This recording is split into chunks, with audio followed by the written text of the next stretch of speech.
জীবনটা কত অদ্ভুত, তাই না বলেন?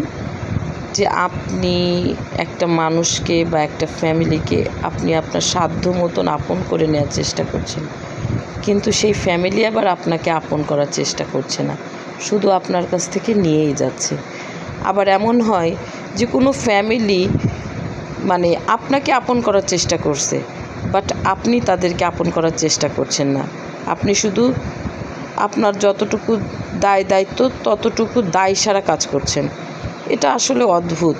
আর পৃথিবীটা এমনই মনে হয় যে আপনি যাকে চাইবেন সে আপনাকে চাইবে না, আর সে যাকে চাইবে তাকে কেউ অন্য কেউ চাইবে না। এটা হচ্ছে নিয়ম, অদ্ভুত সব নিয়ম। তারপরেও আমাদের বেঁচে থাকতে হবে, প্রতিটা ফ্যামিলির সাথে বন্ডিং ভালো রাখতে হবে, যার সাথে বন্ডিং রাখার মতন তার সাথে ভালো বন্ডিং রাখতে হবে।